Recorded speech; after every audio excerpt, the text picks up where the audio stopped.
नमस्कार आदाब, आप देख रहे हैं लाइव 24 न्यूज़ बिहार।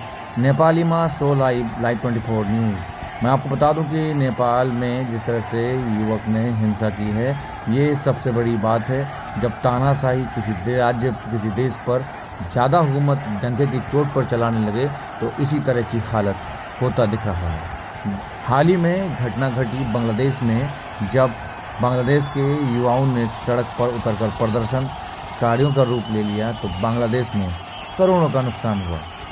हाल ही में नेपाल में भी इसी घटना को देखा जा रहा है। जब तानाशाही हुकूमत भ्रष्टाचार और बेबसी को बढ़ावा दे, आम जनता और गरीबों पर कोई विचार न करे, तो ये सीधा सिद्ध होता है कि जो चीज़ संविधान बनाई गई, जो कॉन्स्टिट्यूशन बनाई गई है, उसके पूर्वक काम नहीं करके सरकार ऐसी व्यवस्थाओं पर काम करती है, तो यही आंदोलनकारी का रूप धारण होता है। फिर ये रूप इस तरह से आग उगलने लग जाती है, जिससे लाखों करोड़ों का नुकसान भी झेलना पड़ता है सरकार को। हाल ही में नेपाल के प्रधानमंत्री इस हिंसा के बाद वहाँ फरार हो गए और सीधे दुबई के लिए रवाना हो गए।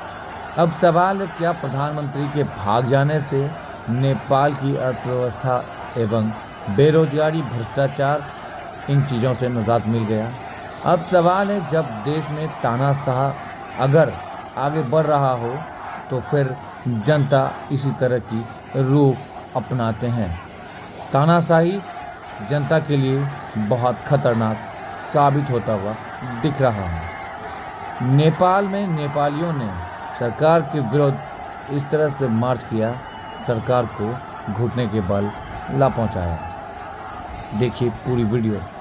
छात्र एवं जन आंदोलनकारियों ने पार्लियामेंट नेपाल को भी फूंक डाला, और फूंका इस तरह से नहीं, कई सरकारी दस्तावेज तो कार और नेपाल की सुरक्षा एजेंसियों पर भी प्रहार की है। सवाल ये है कि इस हिंसा के पीछे की वजह दिख रही है कि जब तानाशाही सर चढ़कर बोलने लगे, जनता के हित की प्रति काम न करे, तो फिर जनता उग्र का रूप लेता है। और ये रूप धारण इस प्रकार से होती है जब नुकसान बाद में दिखता है हो क्या गया। हाल ही में इसके बाद फिर फ्रांस में भी उग्र का रूप देखने को मिल रहा है। फ्रांस के राष्ट्रपति के विरुद्ध लोग सड़कों पर उतर गए हैं।